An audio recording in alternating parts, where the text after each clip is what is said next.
Et nous, Shabbat Shabbaim, nous bénissons ton nom pour ce temps que tu nous donnes, pour étudier ta parole, pour étudier ta Torah, que les paroles que nous allons entendre puissent être une bénédiction pour notre vie, qu'elles puissent produire du fruit et nous aider à marcher dans ta justice, nous aider à rentrer dans l'arche comme a fait Noah, pour que nous puissions, Père éternel, nous préparer à ces temps que tu as pour nous. Nous bénissons ton nom, Père, au nom de Yeshua HaMashiach. Amen et Amen. Amen. Amen. Shabbat Shalom. Alors, cette semaine, c'est la paracha Noach. Shabbat Shalom. Entonces esta semana nos toca la parasha Noah. C'est la deuxième paracha du livre de Bereshit. Es la segunda parasha del libro de Bereshit. Et c'est vrai, c'est seulement la deuxième paracha. Es verdad que es la única parasha. C'est la deuxième paracha. Perdón, es la segunda parasha. Mais elle est très riche. ¿Cómo? Elle est très riche. Ah, es muy rica. Muy rica. Bueno. Et donc, il y a beaucoup de choses à dire. Entonces hay muchas cosas a decir. Mais vous inquiétez pas, ça va être court. Pero no se preocupen, eso va a estar bien fluido. Je vais focaliser sur 2 points de la paracha. Yo voy a enfocarme en 2 puntos de la parasha. Et donc, pour commencer, donc la paracha Noach. Entonces, para comenzar, la parasha Noah. Donc, cette paracha porte le nom de Noach. Entonces, este parasha tiene el nombre de Noah, Noé. Le prénom Noé veut dire repos et consolation. El nombre Noé quiere decir reposo y consolación. Ça vient du verbe nuach. Viene del verbo nuach. Qui veut dire se reposer, ou qui veut dire aussi ou consoler. Que quiere decir reposarse o consolarse. La première fois qu'on voit le prénom Noach apparaître dans la parole, la primera vez que vemos el nombre de Noah que aparece en la palabra, c'est dans Bereshit 5, verset 28. Es en Bereshit 5, verso 28. Dans ce verset, c'est le père de Noach. En ese versículo es el papá de Noah. Qui va lui donner ce prénom-là et expliquer pourquoi il va donner le prénom Noach. Que va a darle el nombre Noah y va a explicar por qué le da el nombre de Noah. Je vais lire en français. Voy a leer en francés. Il énonça son nom, Noé, en disant, « Puisse-t-il nous soulager de notre tâche et du labeur de nos mains, causé par cette terre qu'a maudite l'Éternel. » En español leo. Y llamó su nombre Noé, el versículo 29, diciendo, este nos aliviará de nuestras obras y del trabajo de nuestras manos a causa de la tierra que el Eterno maldijo. Ici, dans la version que j'ai lue en français, il est Aquí dit, en la versión que leí en francés, il est dit, puisse-t-il nous soulager. Y quiere decir, y dice, ¿cómo? Il est dit soulager ou nous consoler. Dans d'autres versions, il dit consoler. Ah, aquí en otras versiones dicen consolar. Soulager, consolar. Et donc, ici, en fait, le mot soulager ou consoler, c'est le mot en hébreu nacham. De hecho, aquí el nombre consolado o consolé, en hebreo es el verbo, viene del verbo ¿cómo? Nacham.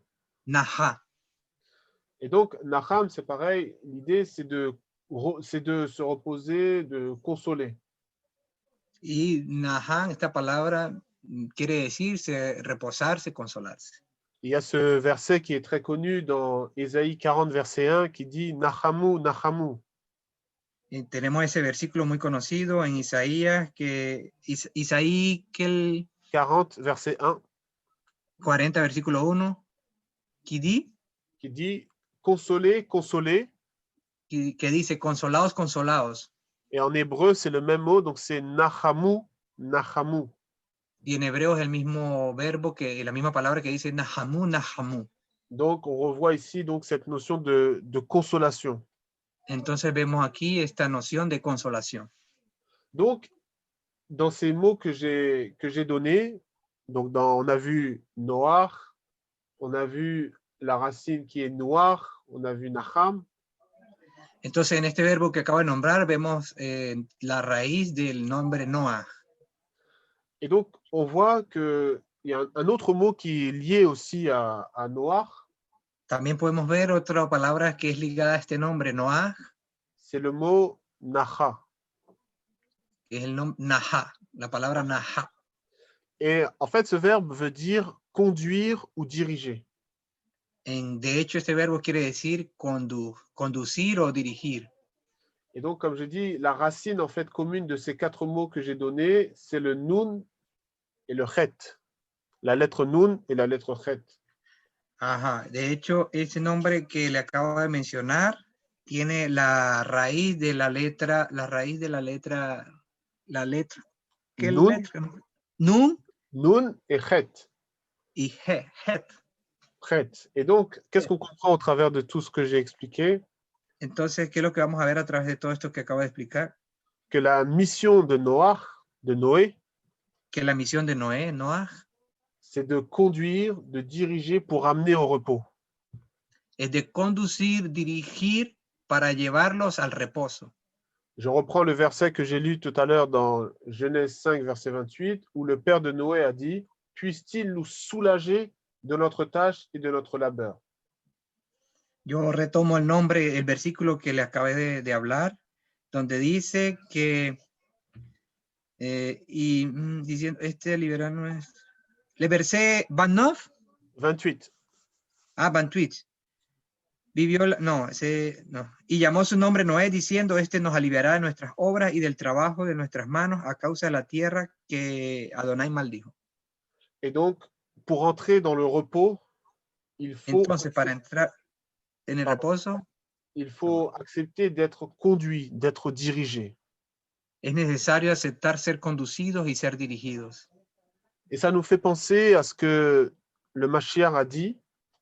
Y eso nos hace pensar a lo que nuestro Mesías dijo. Dans le livre de Jean 16 au verset 12. En el libro de Juan, chapitre 16. Chapitre 16 et le verset 12. Capítulo 16, versículo 12. Jean 16, verset 12. Juan 16, versículo 12. Je vais le lire en français. D'accord. Tu me dis quand tu as trouvé. Je vais le lire en espagnol.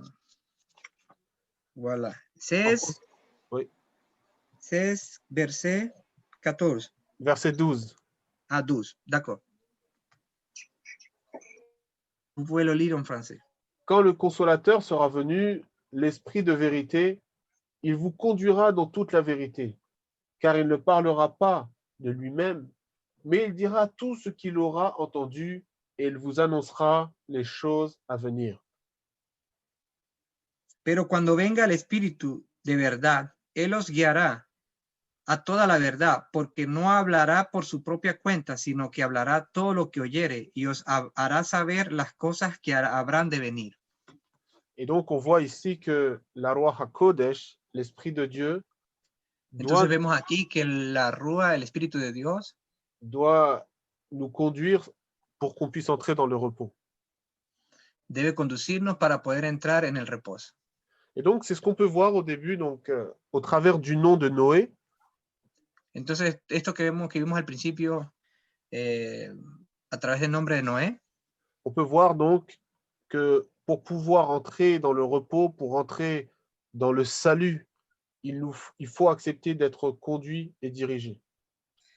Es necesario entonces que para poder entrar al reposo, es importante es necesario ser dirigido por el Espíritu de Dios. Donc voilà ce qu'on voit au travers du prénom de Noé. Entonces esto es lo que vemos a través del nombre de Noé. Et dans la paracha, j'ai retenu 2 événements majeurs. Vous avez retenu 2 événements. Ajá. Y entonces en esta paracha yo tomé dos eventos. Le premier, c'est le déluge. El primero c'est le Le déluge, déluge. Attends. C'est pas déluge. C'est pas como un...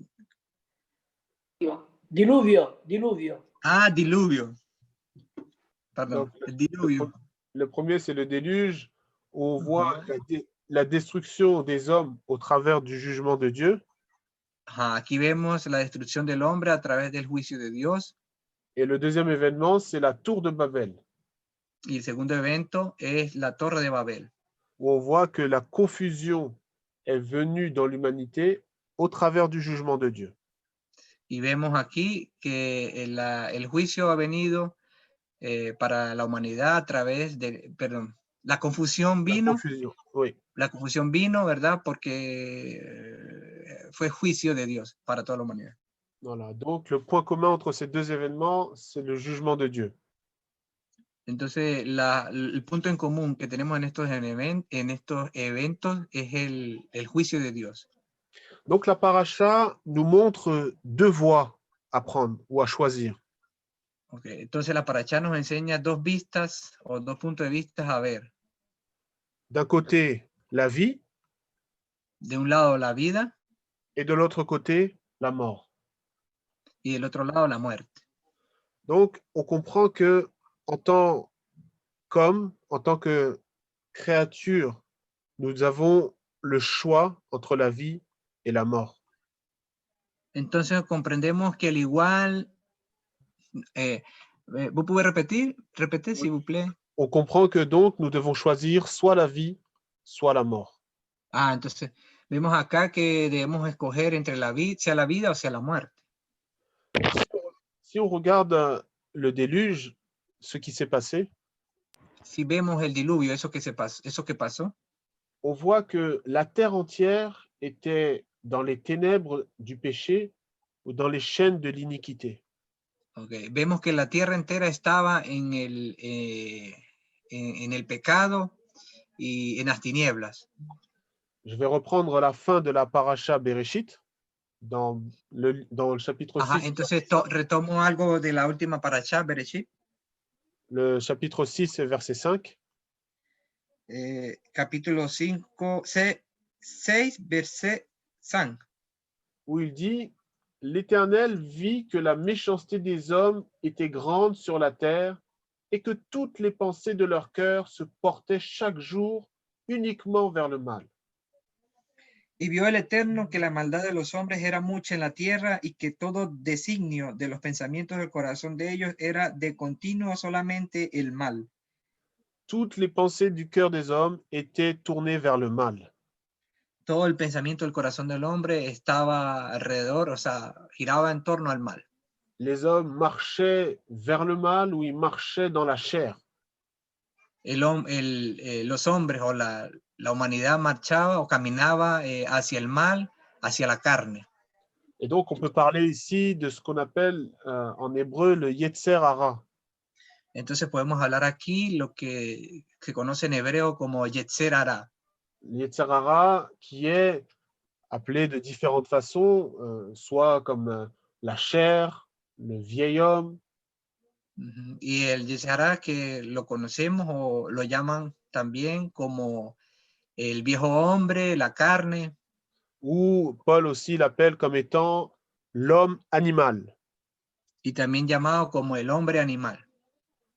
Et donc, on comprend que le mot Yetzer en hébreu, entonces comprendemos que el nombre Yetzer en hebreo, ça veut dire impulsion. Es decir, ¿sabe decir? Impulsion. Expulsión. Impulsion. Impulsión. Ou intention. Intention. Atención. Es decir, Voilà. atención. Intention, c'est-à-dire le désir. Ok. Es decir, el deseo. Voilà. Et donc, le cœur de cette génération, à l'époque du déluge, cette génération... Entonces el corazón de esta generación en la época del diluvio baignait dans le mal. Le cœur de cette génération était dans le mal. El corazón de esta generación estaba en el mal, era malo. Chacun marchait dans la voie qui mène à la mort. Cada quien caminaba en el camino que dirige a la muerte. Et je crois que vous serez tous d'accord avec moi pour dire qu'aujourd'hui, nous vivons dans une situation qui est similaire. Y yo creo que ustedes deben estar muy de acuerdo conmigo cuando decimos que estamos viviendo una situación similar. On peut regarder à gauche ou à droite, Podemos mirar a derecha y a izquierda, on peut regarder devant ou derrière. detrás o adelante. C'est le mal qui est principalement dans le cœur des hommes. Es el mal que está principalmente en el corazón del hombre.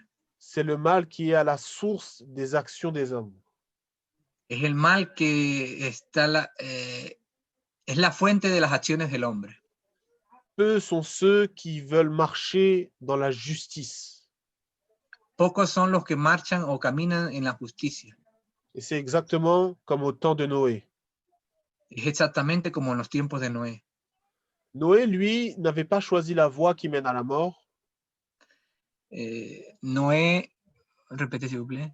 Noé n'avait pas choisi la voie qui mène à la mort, Noé no había escogido el camino que lleva a la muerte.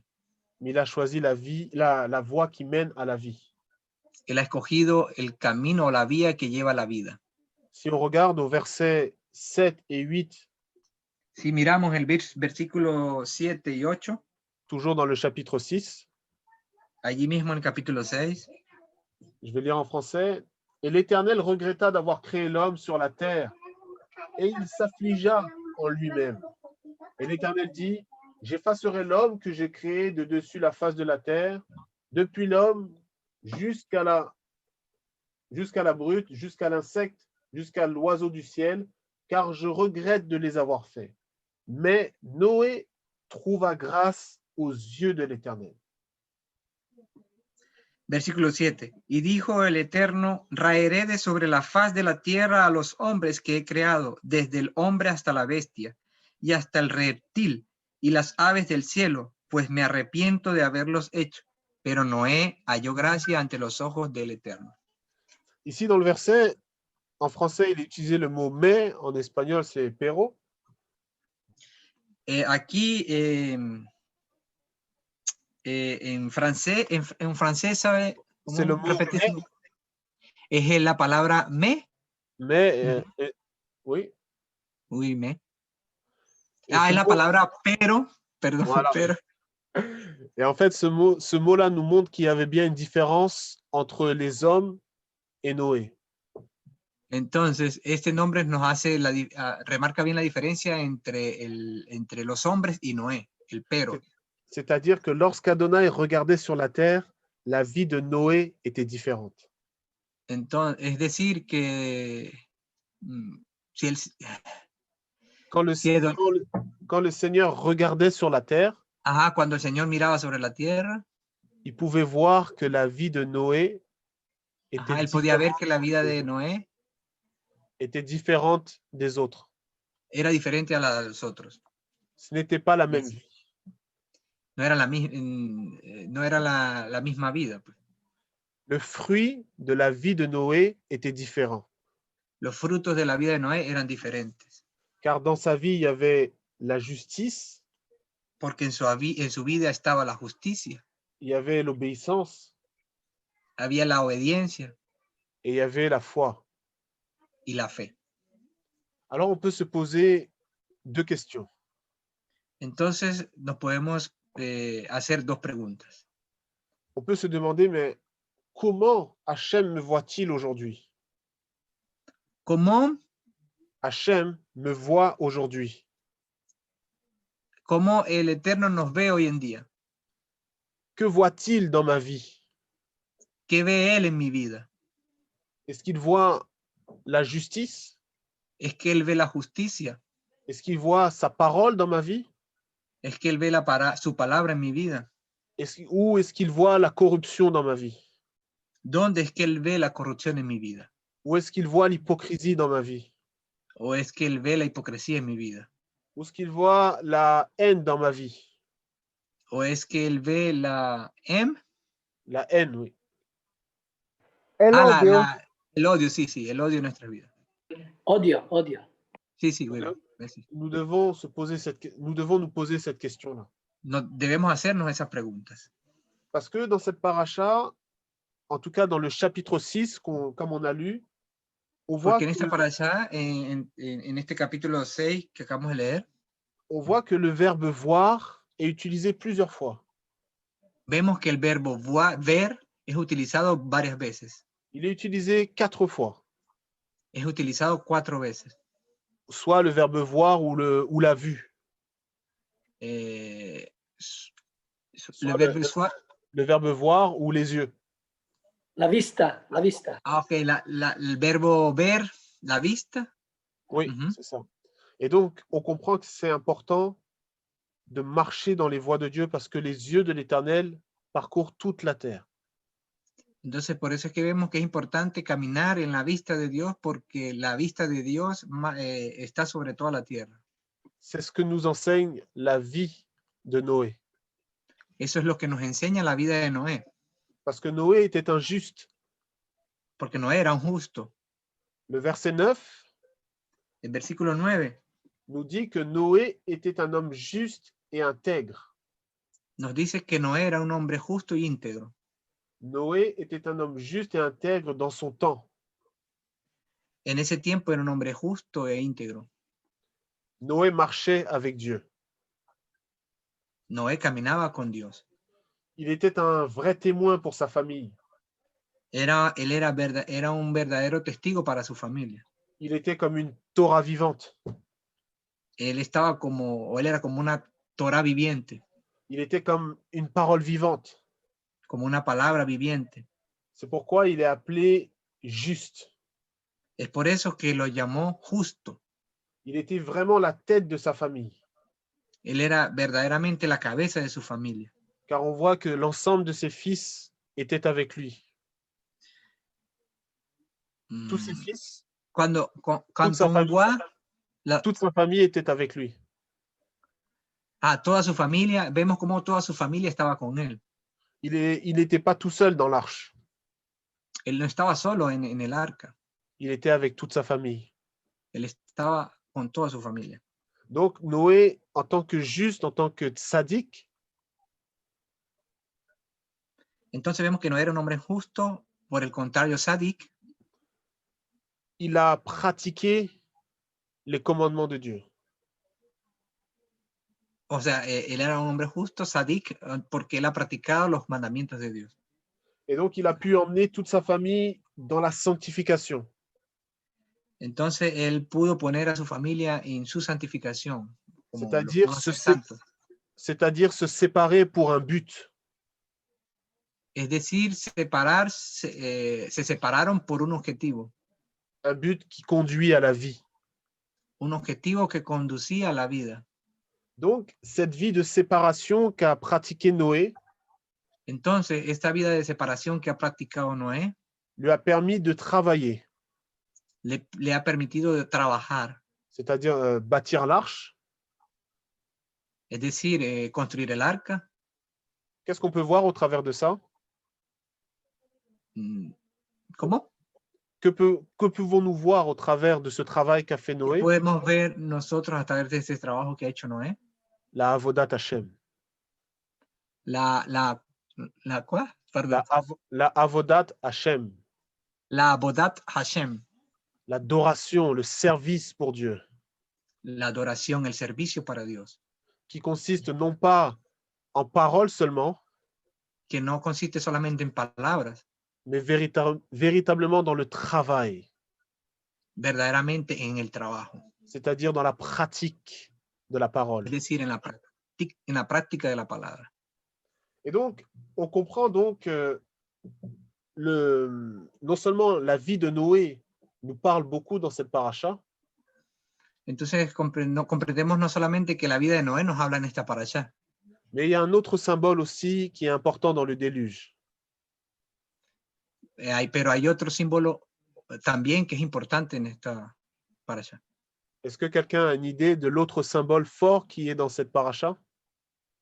Es que hay alguien que sepa o que tenga la idea de qué es el otro símbolo que hay en esta parasha. Vous pouvez répondre. Annoncer la parole de Dieu. Anunciar Oui. la palabra de Dios. Il y a ça, mais il y a un élément qui est clé dans le déluge.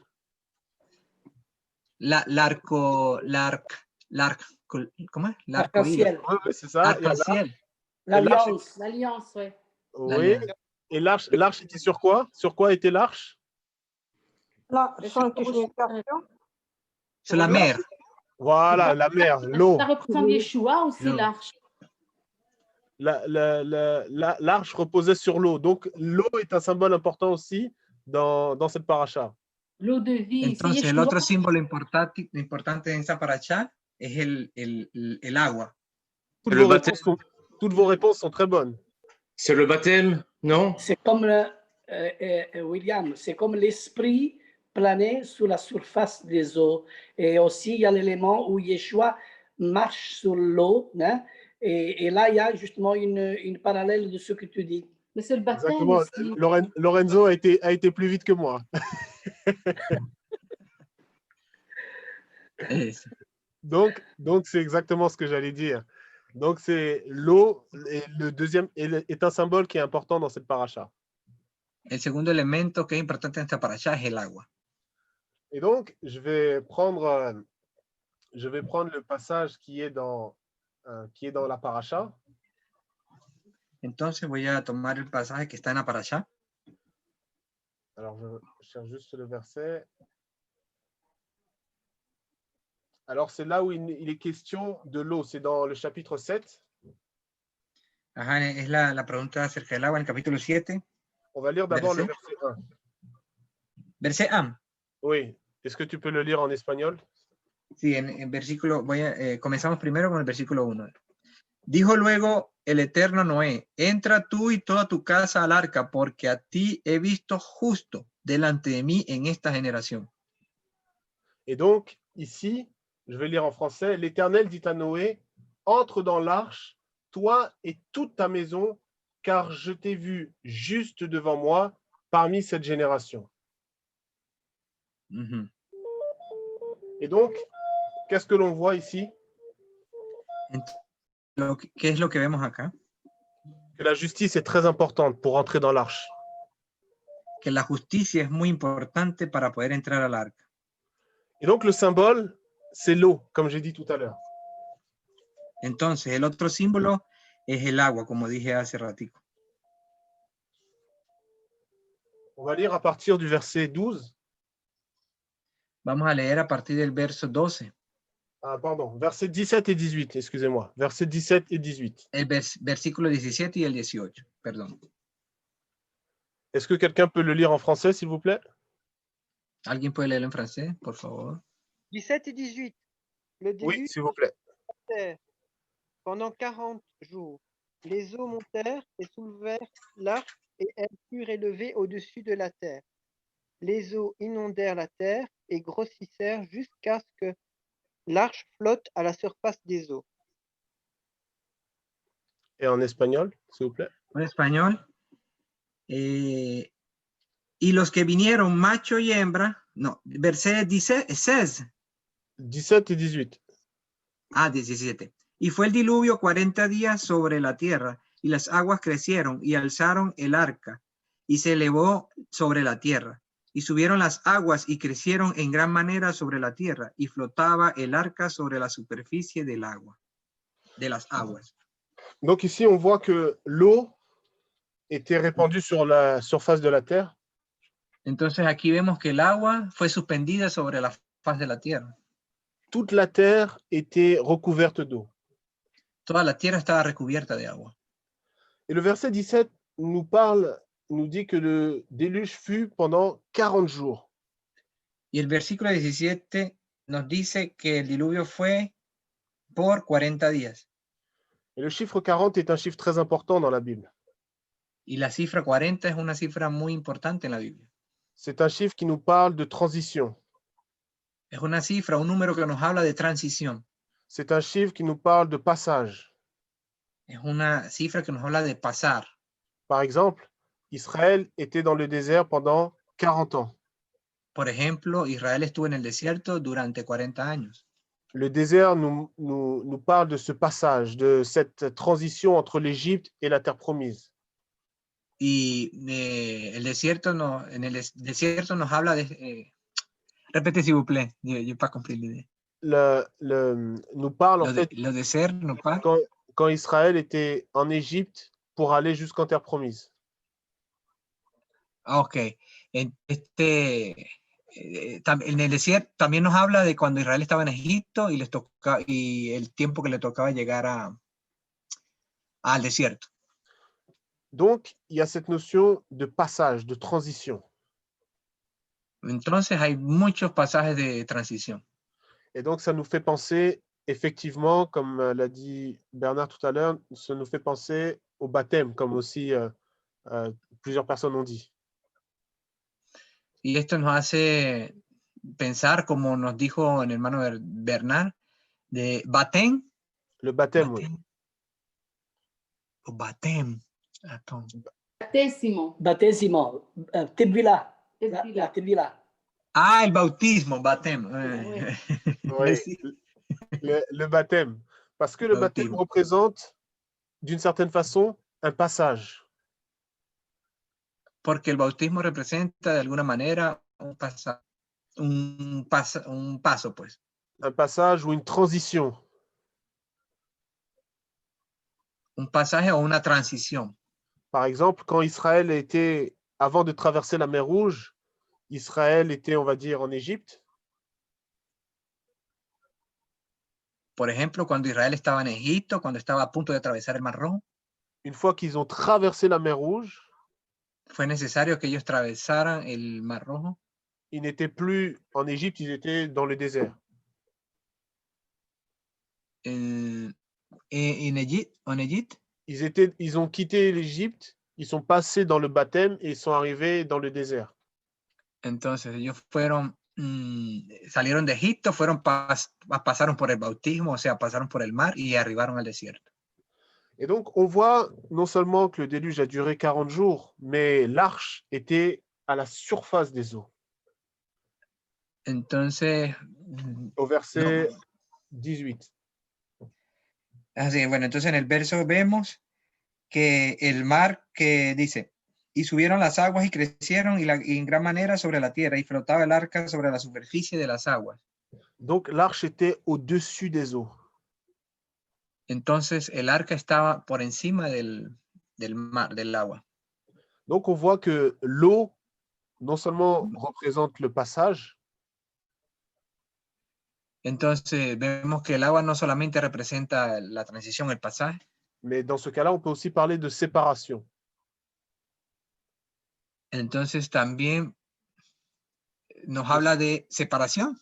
Oui, séparation entre le monde d'en bas et le monde d'en haut. Ah, ok.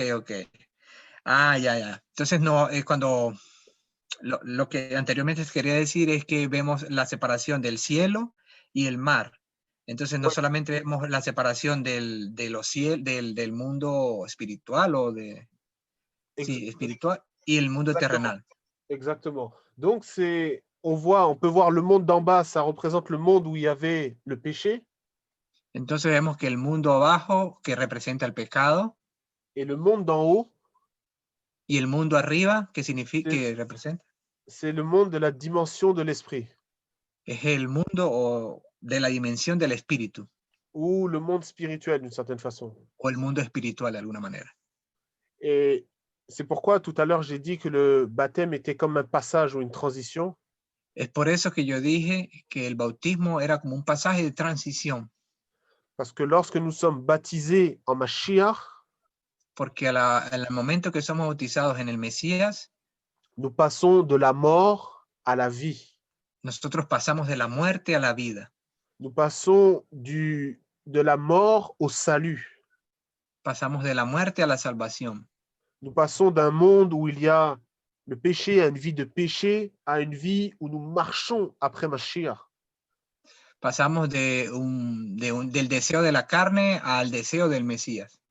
Et on peut voir en fait dans ce passage-là, on peut voir un remez, Y podemos ver, de hecho, en este pasaje, ¿un poco voir quoi? un remez, une allusion. Una alusión, Oui, la remez. avec le fait que l'arche était au-dessus des eaux, El hecho de que el arca estaba encima, debajo de los cielos, comme l'Esprit de Dieu planait au-dessus des eaux dans la création. como el Espíritu de Dios planeó, el Espíritu de Dios Était au-dessus de l'eau. Estaba encima del agua. On va lire le verset dans Bereshit 1, verset 2. Vamos a leer el versículo en Bereshit 1, versículo 2. La terre était informe et vide. Il y avait des ténèbres à la surface de l'abîme, et l'Esprit de Dieu se mouvait au-dessus des eaux. Okay. Y la tierra estaba desordenada y vacía, y las tinieblas estaban sobre la faz del abismo, y el Espíritu de Dios se movía sobre la faz de las aguas. Donc, si nous sommes comme Noé, entonces, si nosotros estamos como Noé, c'est-à-dire si nous marchons véritablement dans la justice, es decir, si caminamos verdaderamente en la justicia, si nous sommes dans la sanctification, si nosotros estamos en la santificación, somos santificados, alors nous serons au-dessus de l'eau. Entonces nosotros estaremos por encima del agua. Comme notre Messie qui était sur les eaux. Como nuestro Mesías que estaba bajo los cielos, sobre los cielos. Comme nous allons entrer donc dans la dimension de Mashiach. Entonces vamos a entrar en la dimensión del Mesías. Et c'est ça le véritable baptême. Ese es el verdadero bautismo. Si je prends le baptême mais qu'il n'y a pas de changement dans ma vie, si yo hago el bautismo y no hay cambio en mi vida, alors il y a un problème. Entonces hay un problema. Parce qu'une fois baptisé, une fois que je suis baptisé en Mashiach, je suis son disciple. Porque una vez que yo soy bautizado en el Mesías, yo soy su discípulo. Et donc, si je suis son disciple, je dois aussi être une bénédiction pour ceux qui m'entourent. Entonces, si yo soy su discípulo, entonces debo ser también una bendición a todos los que me rodean. Si je suis son disciple, je dois marcher dans la justice. Si yo soy su discípulo, debo caminar en su justicia. C'est ça véritablement la justice de Mashiach. Esa es verdaderamente la justicia del Mesías. Il ne suffit pas de croire que Yeshua est le Messie. No es suficiente creer que Yeshua es el Mesías. Il faut avoir la foi, la émouna en Mashiach. Es necesario tener la fe, la fidelidad, la emuná en el Mesías. C'est-à-dire la pratique de la parole de Mashiach. Es decir, la práctica de la palabra del Mesías. Et c'est cette parole qui nous permet de rentrer dans l'arche. Y es esa palabra la que nos permite entrar en el arca. C'est cette parole qui nous permet de monter dans la dimension d'en haut. Es esa palabra la que nos permite subir a la dimensión de los cielos, pues. C'est pour ça que Paul dit dans Colossiens 3, verset 1, on n'a pas besoin de lire le verset. Es por eso que Pablo dice en Colosenses 3, versículo 1. Il dit, si vous êtes ressuscité avec Christ, il dice, si somos resucitados, si ustedes son resucitados con Cristo, con Yeshua, cherchez les choses d'en haut. Busquen las cosas de arriba. Les choses de la dimension d'en haut. Las cosas de la dimensión de los cielos, de arriba. Et non pas les choses d'en bas. Y no las cosas de abajo. C'est ce qui est véritablement important pour nos vies. Eso es verdaderamente importante para nuestras vidas. De nous détacher des choses d'en bas pour nous attacher aux choses d'en haut. De despegarnos de las cosas de abajo para pegarnos a las cosas de arriba. Alors c'est vrai, c'est pas facile. Oui, es verdad, no es fácil. Mais c'est très important. Pero es muy importante. Il faut beaucoup d'énergie pour pouvoir décoller. Hace falta mucha energía para poder despegar. C'est comme un avion, il faut beaucoup d'énergie pour qu'il décolle. Es como un avión, es necesario mucha energía para poder despegar. Ou même une fusée, pour aller dans l'espace, il faut énormément d'énergie.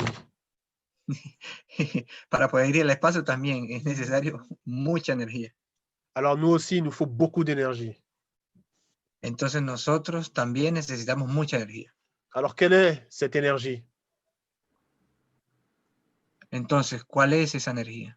Est-ce que c'est le fait d'avoir une pratique religieuse?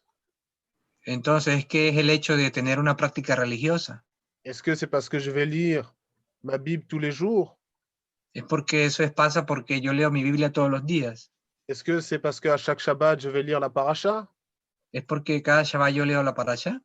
Non, comme je l'ai dit, c'est la Non. dimension de l'esprit. C'est par la Ruach HaKodesh qu'on peut décoller. No. Cuando yo hablo, estoy hablando de la dimensión espiritual, estoy hablando de el Ruach que nos hace despegar. C'est l'Esprit de Dieu qui nous permet de décoller. Es el Espíritu de Dios que nos permite despegar. C'est ce dont nous avons besoin pour nos vies chaque jour. Eso es lo que tenemos necesidad cada uno de nosotros en nuestras vidas. Le deuxième point que je voulais partager dans cette paracha, El segundo punto que yo quiero compartir en esta parasha il est aussi connecté au fait de s'élever. es también conectado al hecho de elevarse. C'est la tour de Babel. Es la Torre de Babel. Mais ici, on parle de s'élever, mais dans un sens différent. Y aquí hablamos de la palabra elevarse, pero en un sentido contrario, es diferente. Alors, on va le lire dans le chapitre 11, Bereshit chapitre 11, Entonces vamos a leerlo en Bereshit capítulo 11, versets 1 à 4. versículo 1 al 4. Bereshit chapitre 11, versets 1 à 4. Bereshit chapitre 11, d'accord. Verset 1 à 11 del 1 al 4. Ok, Je vais le lire en français. voy a leerlo en francés. Toute la terre avait une seule langue et les mêmes mots. Comme ils étaient partis de l'Orient, ils trouvèrent une plaine au pays de Shinéar et ils y habitèrent. Ils se dirent l'un à l'autre: allons, faisons des briques et cuisons-les au feu. Et la brique leur servit de pierre et le bitume leur servit de ciment. Ils dirent encore: allons, bâtissons-nous une ville et une tour dont le sommet touche au ciel, et faisons-nous un nom, afin que nous ne soyons pas dispersés sur la face de la terre. Tenía entonces toda la tierra una sola lengua y unas mismas palabras. Y aconteció que cuando salieron de oriente hallaron una llanura en la tierra de Sinar y se establecieron allí. Y se dijeron unos a otros: vamos, hagamos ladrillo y cosámoslo con fuego. Y les sirvió el ladrillo en lugar de piedra y el asfalto en lugar de mezcla. Y dijeron: vamos, edifiquemos una ciudad y una torre cuya cúspide llegue al cielo y hagámonos un nombre por si fuéramos esparcidos sobre la faz de toda la tierra. Donc le verset 4 nous dit, ce qu'on peut retenir dans le verset 4, c'est ici les hommes ont dit: faisons-nous un nom. Eso que vemos en el versículo 4, que dice que hagámonos un nombre. Un nom. Oui, c'est ça, un nom, Ah. un nom, exactement. Afin que nous ne soyons pas dispersés sur la face de la terre. Con el fin de que por si acaso somos dispersados sobre la faz de la tierra. Donc ici, le plan des hommes était de s'élever. Entonces aquí el plan de los hombres era de elevarse. Ils voulaient s'élever au ciel, Ellos querían elevarse a los cielos, mais le but n'était pas de se rapprocher du Créateur. pero no con el objetivo de acercarse al Creador. Ils ne voulaient pas se rapprocher du Créateur pour l'adorer. Ellos no querían acercarse al Creador para adorarle.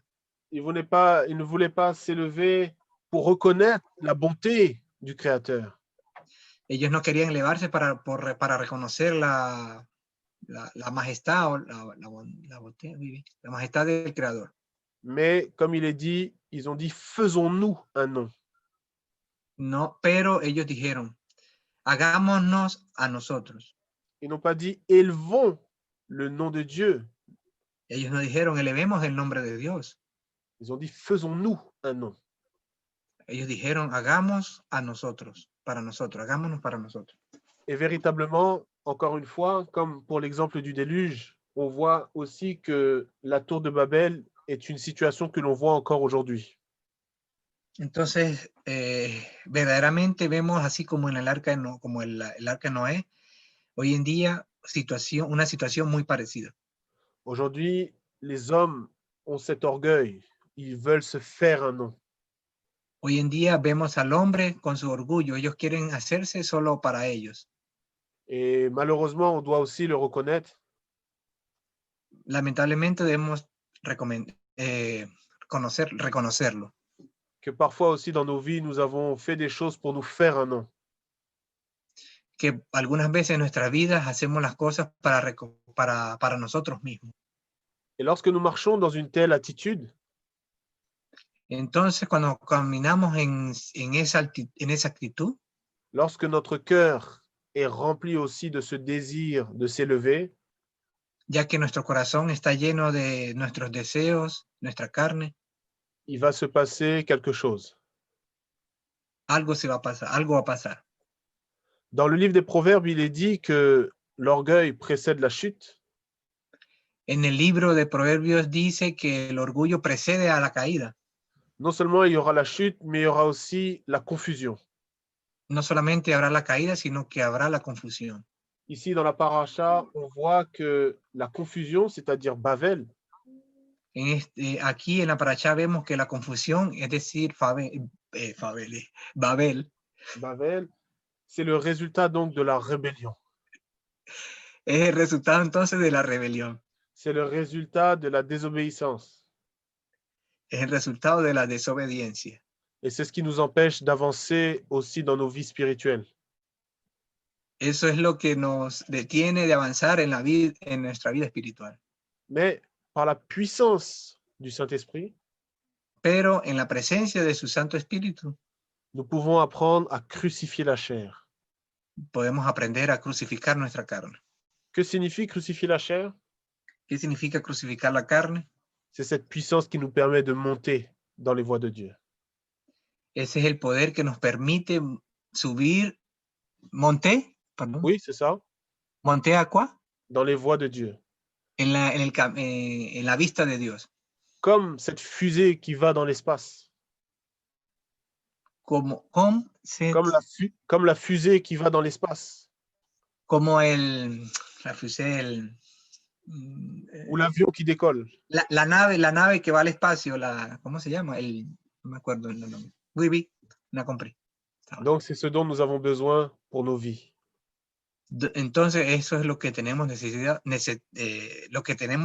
para nuestra vida. De eso es lo que tenemos necesidad para nuestra vida. Alors, voilà ce que l'on peut retenir de façon très simple de cette paracha. Entonces, vemos esto que podemos tomar de una manera simple de esta paracha. Bien évidemment, il y a d'autres concepts, d'autres profondeurs, mais si on prend les choses très simplement, voilà ce que l'on peut retenir sur ce que je souhaitais partager. Ok.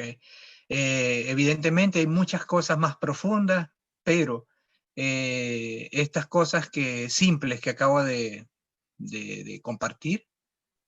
Et pour finir, j'aimerais partager un passage. Ok, entonces para terminar voy a compartir otro pasaje.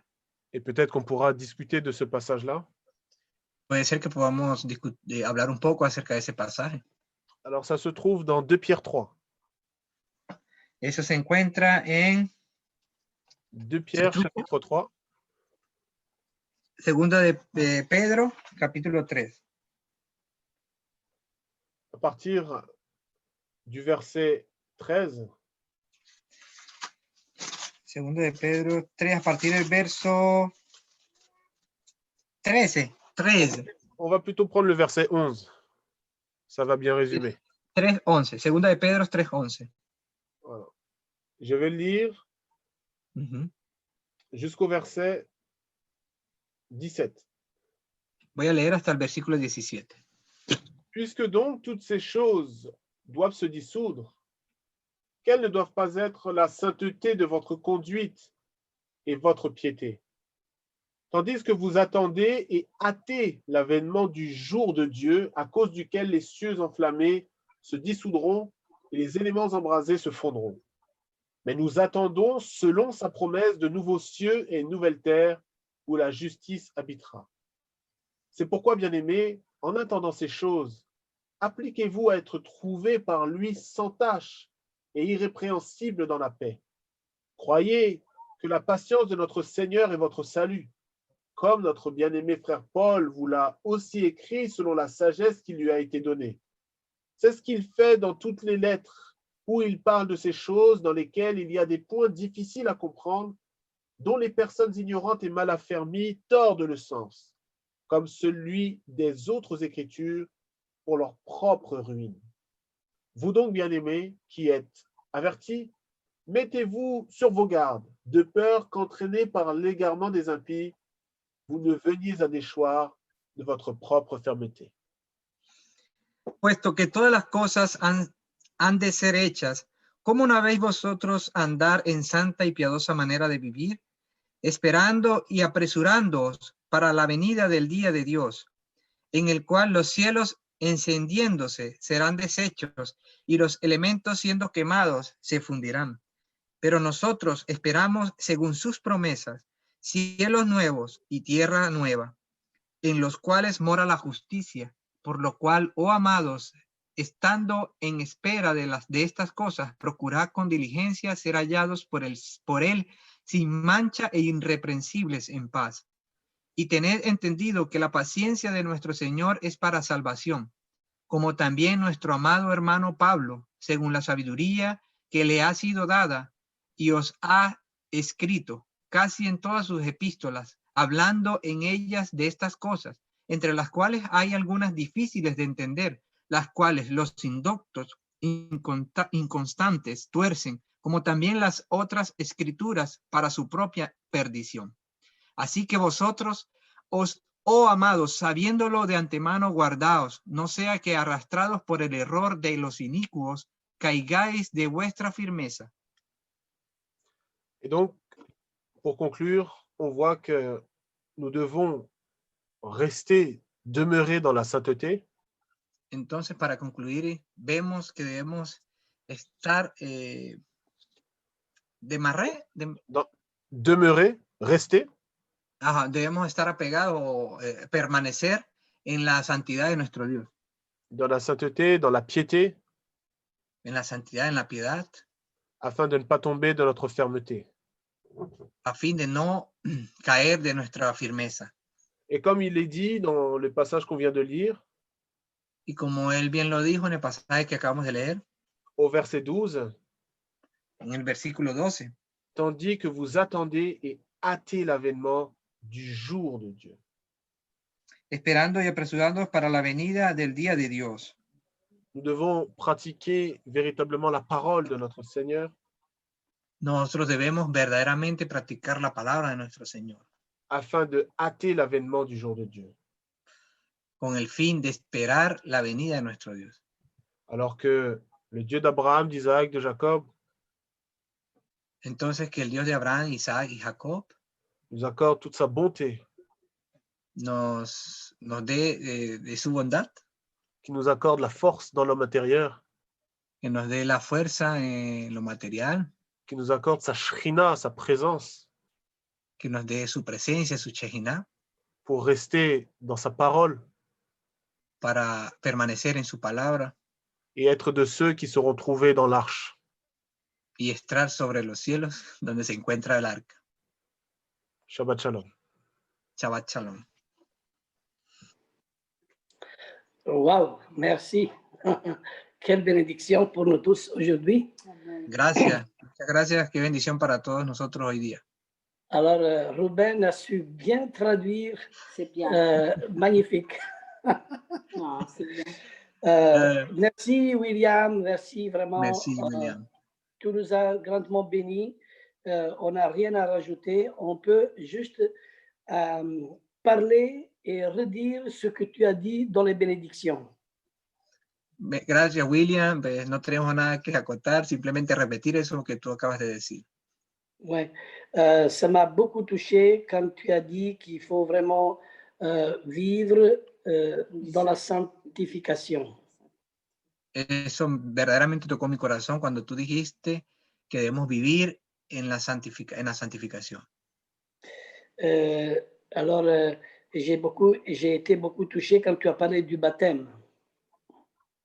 Estuve bastante tocado cuando tú hablaste del bautismo. Ouais. Et là, je parle de que ce baptême, il a 3 dimensions pour moi. Il a 3 dimensions. Entonces este bautismo tiene 3 dimensiones para mí. Il y a le baptême de l'eau que tu nous as enseigné. Está el bautismo del agua que tú nos has enseñado. Et en effet, le peuple juif a été sous la nuée et tous ont été baptisés quand ils sont sortis de l'Égypte. De hecho, vemos cómo el pueblo israelita fue bautizado cuando salieron de Egipto, cuando pasaron el mar. Mais après le baptême d'eau, il y a le baptême du sang. C'est Yeshua HaMashiach qui a arrêté la plaie. Le monde, il devait être détruit, mais lui, il est venu par son sang et il a donné sa vie. Et là, il y a un baptême, c'est le baptême du sang qui nous couvre de la malédiction. Baptême du sang. Le sang de Yeshua, le baptême du sang. Yeshua. La sangre de Yeshua. El bautismo de la sangre del Mesías, de Yeshua, Ouais. que vino para redimirnos, para evitar la destrucción. Et après, il y a le baptême du feu, de l'esprit. Y después tenemos el bautismo del fuego, del Espíritu. C'est pour cela qu'il faut être irréprochable Es por eso que debemos ser irreprochables dans l'esprit, dans l'âme et dans le corps. en el espíritu, alma y cuerpo. Pour le jour de l'avènement de notre Seigneur, Para el día de la venida de nuestro Señor, William, tu nous a vraiment conduit par l'enseignement à être irréprochable dans son être entier. William, tú nos has verdaderamente conducido a ser irreprochables.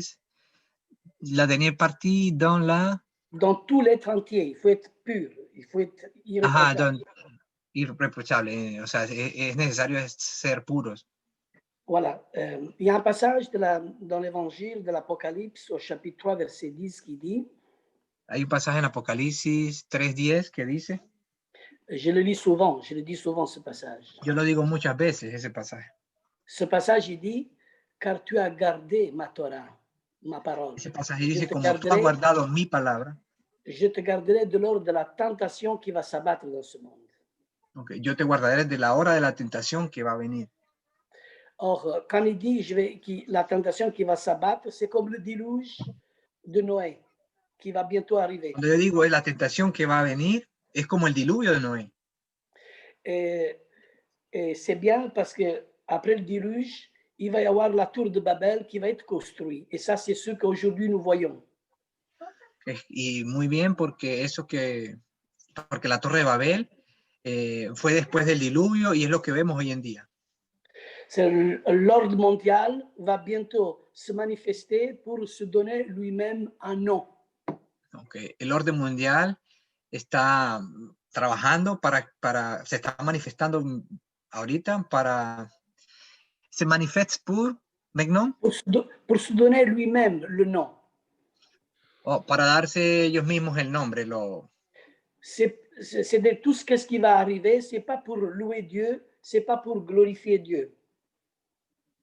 Todo eso que va a pasar o todo eso que están haciendo no es para glorificar a Dios.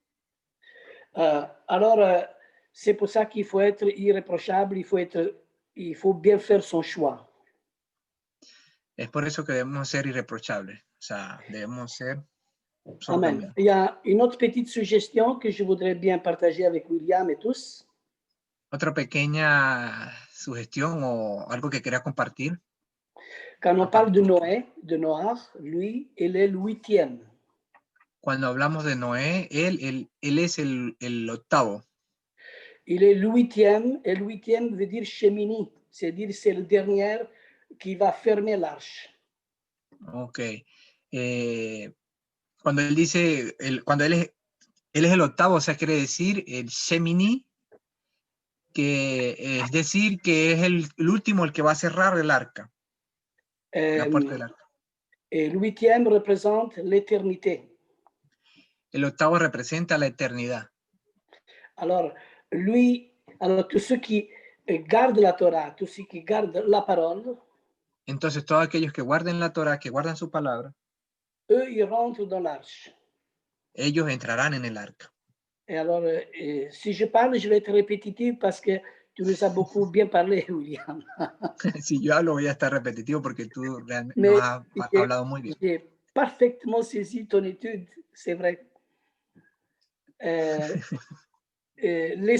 L'Esprit de Dieu, comme il planait sur la surface des eaux, El Espíritu de Dios, cuando él planeaba sobre la surface, o sea, la superficie del abismo, c'est me venu le rappel quand Yeshua il marche dans l'eau. Il marche sur l'eau. se le vino a su mente cuando Yeshua caminaba sobre el agua. Les disciples, ils ont eu peur. Los discípulos tenían miedo. Ils croyaient que c'était un fantôme. Ellos creían que era un fantasma. Et aujourd'hui, nous avons peur de marcher sur l'eau. Hoy en día nosotros tenemos miedo de caminar en el agua. Et quand on voit quelqu'un qui marche sur l'eau, comme Yeshua il a fait, on croit de voir un fantôme. Cuando creemos en alguien que caminó en el mar, sobre las aguas como Yeshua lo hizo, entonces creemos en un fantasma, decimos que creemos en un fantasma. Mais nous devons marcher sur l'eau. Le Seigneur a dit à Pierre, viens. Pero nosotros debemos caminar sobre el agua. El Señor le dijo a Pedro, ven. Et ici, il y a deux suggestions. Il a fait marcher Pierre sur l'eau pour faire taire ceux qui sont dans l'arche, qui ne font rien. Pastor, vous pouvez répéter parce que c'est coupé la connexion? OK. Alors, ici, il y a deux suggestions qu'il faut tenir compte. Hein? Deux suggestions. Hein? Aquí tenemos dos cosas que debemos tener en cuenta. Alors, celui qui marche sur l'eau. Aquel que camina sobre el agua. Et celui qui est dans l'arche, qui garde. Es el que está en el arca y que mira. Qui voit. Hein? Alors, le Seigneur, il fait taire tous les deux. El Señor, il fait taire. Il met en silence tous les deux. El Señor pone, o sea, en silencio a los dos. Il dit à Pierre de marcher sur l'eau. Él le dijo a Pedro, camina sobre el agua. Mais nous savons que Pierre a coulé. Pero sabemos que Pedro se hundía. Ouais. Mais il a dit, Seigneur, sauve-moi. Pero él dijo, Señor, sálvame. Oui. Alors, él ha gritado a Yeshua. C'est ça qui va arriver quand nous, on marche sur l'eau, on a un risque de couler comme Pierre coule. Quand le doute nous fait couler. Quand es el mismo riesgo que tenemos nosotros cuando marchamos sobre el agua, vamos a hundirnos. Ouais. Alors nous devons crier, Yeshua, sauve-nous, comme Pierre. Entonces debemos clamar a Yeshua como lo hizo Pedro. Alors je me suis fait une petite pensée, ¿no? Entonces yo hice tengo un pequeño pensamiento. Si Pierre n'aurait pas coulé dans l'eau, si Pedro no se hubiese hundido, je pense qu'il aurait tombé dans un orgueil. Él cree que hubiese caído en orgullo. Il aurait dit à ceux qui sont dans la barque, sur l'arche. Ellos le habrían dicho a esos que estaban en la barca. Mais qu'est-ce que vous faites là? Vous faites rien? Vous êtes là pour uniquement voir. Moi, j'ai marché sur l'eau. ¿Qué es que ustedes no han hecho? ¿Qué han hecho ustedes? No me han visto que yo caminé sobre el mar. Yo caminé. Alors, la conclusion. Entonces, la conclusion. Yeshua, il fait taire Pierre en le faisant couler sur l'eau. Yeshua ha hecho que Pedro se hunda en el mar. Et il fait taire aussi ceux qui sont dans la barque, Y también y lo hizo con aquellos que están en la barca, que estaban en la barca. parce qu'ils doivent aussi sortir de la barque pour aller pêcher des hommes et faire des disciples. Pastor, ¿vos podés Alors, repetir la idea? Parce que vos Ok, avez dit l'idée. fêter. Alors, ceux qui Fêter. sont dans la barque, le Seigneur il fait taire ceux qui sont dans la barque, c'est-à-dire dans l'arche. Il fait taire, Il fait taire, il fait mettre en silence, taire, c'est taire. Ok. El Señor hizo callar a aquellos que estaban en la barca. Il les fait taire Aquellos, Ujú. parce que le Seigneur veut qu'ils ne restent pas là, mais qu'ils doivent Porque el sortir. Señor vio que ellos, Parce el que Señor notre quería que ellos mission- quedaran allá porque su misión, notre mission est que Yeshua veut faire de nous des pêcheurs d'hommes. porque la misión es que Yeshua quiere hacernos pescadores de hombres. Le Seigneur dit, c'est lui qui est mon disciple, El Señor dijo, aquel que es mi discípulo, qui prend sa croix, qui prend sa croix, pardon, Ajá. sa croix. Et je que ferai de toma lui, su cruz, et je ferai de lui un pêcheur d'hommes. yo haré de él un pescador de hombres. C'est pour ça qu'après, il y a beaucoup, on peut parler aussi sur la pêche des 153 poissons qui représentent les 153 chapitres de la Torah. Ça va plus loin. Ahí podemos hablar de los 153 peces que representan los 153 capítulos de la Torah. O sea, hay mucho. Podemos ir muy lejos. Mais jusqu'à là, merci cette suggestion que j'ai pu donner. Merci William. Et merci vraiment beaucoup. J'ai été très béni aujourd'hui. Gracias, William. Gracias. Estuve verdaderamente bendecido por ti. S'il y a encore quelqu'un pardon, qui veut donner bendecido. une suggestion ou quelque chose, Pedro,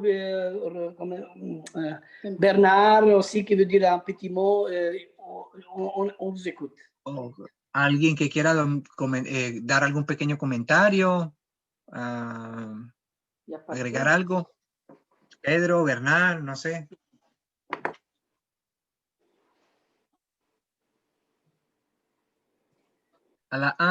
Je voulais juste rajouter un petit quelque chose. À la deux. Comment, William? Pardon. Oui, juste rajouter un petit quelque chose par rapport à ce que tu viens de dire, Lorenzo. C'est vrai. Justamente agregar un poco algo a lo que tú acabas de decir, Lorenzo. Et c'est vrai qu'on est dans des temps où on peut dire que avec cette histoire de nouvel ordre mondial où il y a une tour de Babel qui est en train de se construire ou qui va se construire. Ouais. Es decir, esto que tú hablas acerca de la Torre de Babel, el orden mundial, que es una Torre de Babel. Y bueno.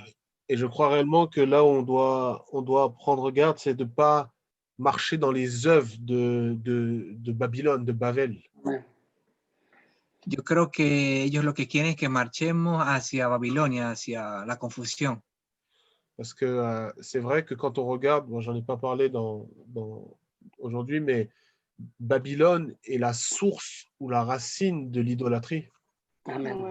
Es verdad, porque es verdad que, bueno, Babilonia, la confusión, es la raíz de la idolatría.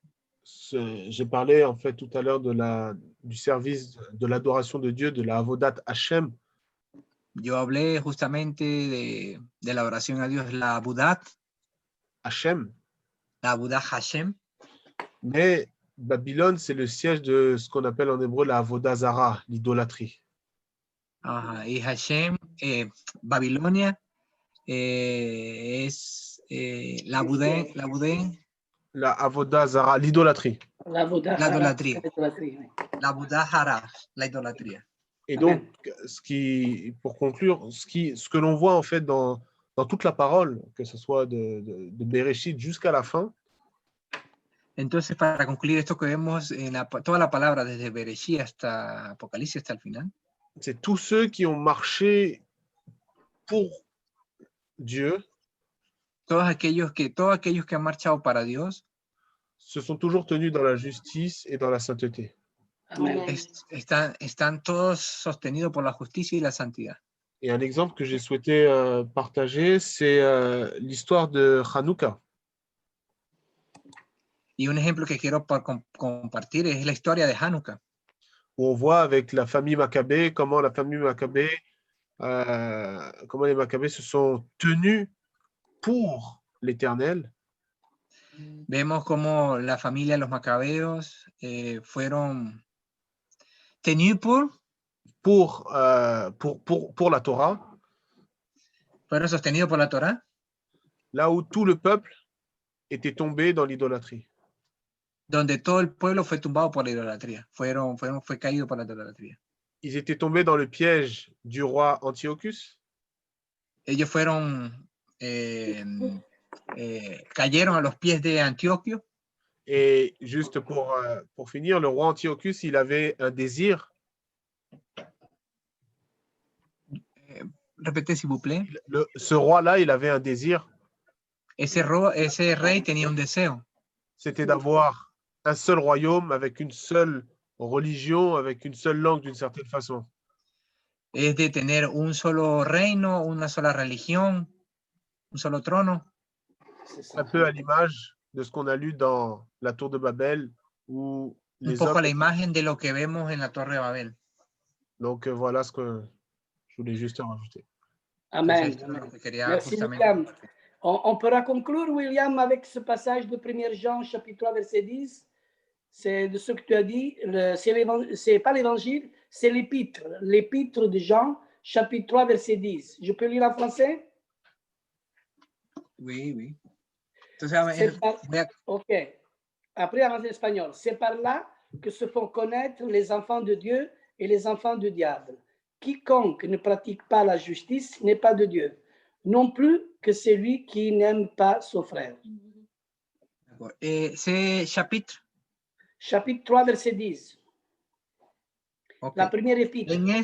En esto se manifiestan los hijos de Dios y los hijos del diablo. Todo aquel que no hace justicia y que no ama a su hermano no es de Dios. Amen. On va conclure ça et on va justement venir pour la semaine prochaine la paracha. Bueno, vamos C'est a une très belle concluir acá. paracha. Lech Lecha. Y vamos a ver la próxima paracha, Lech Lecha. Ruben, tu veux faire ça la semaine prochaine? Oui. C'est une très belle paracha. Ah, c'est agréable. D'accord. Alors, il est vraiment sur ta portée. Ok, Lech Lecha, d'accord. Il y a un petit Alors, à rajouter. Lionel. Oui, Lionel, OK. En fait, voilà ce que je viens de penser. On voit à Babylone qu'il y a eu la pensée unique et Dieu a donné la confusion à mélanger le langage et tout ça. Mais par contre, on voit dans le plan de Dieu à la fin, on voit au jour de Shavuot, quand l'Esprit est descendu, on voit que Dieu a donné la faculté aux disciples d'apporter dans toutes les langues pour que tous les peuples puissent revenir, mais pas pour avoir la pensée unique de Babylone, mais avoir la pensée unique, mais vers Dieu. Amen. Amen. Amen. OK. Ça, c'est bien, ça, c'est bien. Belle image. Très belle image. Merci. Merci, Lionel. Tu grandis comme, comment dire, Le cèdre du Liban. comme le cèdre du Liban. Elle grandit comme le cèdre du Liban, notre frère. Tu peux traduire Yo voy un peu a ce qu'il a traducir, dit? yo voy a traducir lo que él dijo. Lionel estaba diciendo que, bueno, vemos vemos cómo la confusión de lenguas en Torre Babilonia, pero también vemos el otro lado, cuando el Espíritu ha descendido en Shavuot, la fiesta de Shavuot, y repartió lenguas también dadas, pero con el mismo propósito, o sea, el mismo pensamiento de Dios. Fue algo dado directamente de Dios para compartir a los demás, a diferentes lenguas. Con eso. Donc, sortons de Babylone, comme dit la Bible, et restons dans les voies de Dieu. C'est ça le plus important. Pratiquons les bonnes œuvres. Salgamos de Babilonia y apeguémonos o quedémonos en Le bon fruit. Voilà. en el punto, restons où? Et portons le bon fruit. Y demos los buenos frutos. Amen. Alléluia. Salgamos de Babilonia y demos buenos frutos, como el Espíritu. L'Esprit, c'est qui donne les fruits. Oui. Okay. C'est trop. Merci. C'est très bien.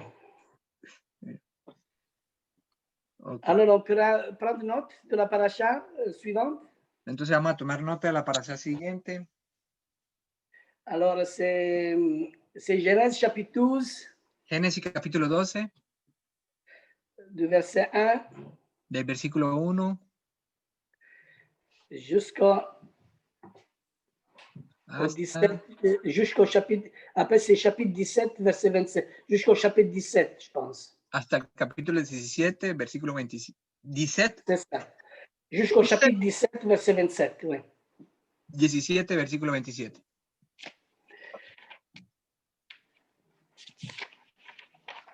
OK. Et l'Aftara, La Haftará avec Ésaïe, chapitre 40, con Isaías capítulo 40, verset 27, versículo 27, jusqu'au chapitre 41, verset 16. justo hasta el capítulo 41, versículo 6. Après, on a les actes des apôtres, la Brit Después Hadashah, tenemos la Brit Hadashah en Hechos, chapitre 7, du verset 1 à 8.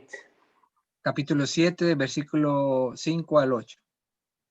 Romains, chapitre 3, Romanos capítulo 3, verset 19, versículo 19. et chapitre 5, verset 6. Capítulo 5, versículo 6. Galates, chapitre 3, Gálatas capítulo 3, verset 15 à 18, versículo 15 al 18. et le chapitre 5, du verset 1 à 6. Y el capítulo 5, el versículo 1, verset 1 jusqu'à 6. al 6.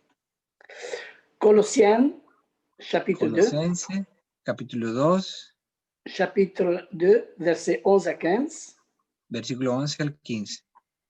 Et le dernier, c'est Hébreu, Y el último, Hebreo, chapitre 7, versículo 7, du 1 à 19. del 1 al 19. Et le chapitre 11, Y el capítulo 11, du 8 à 12. del 8 al 12. OK. Mais merci. Et à la semaine prochaine. Mais nous, on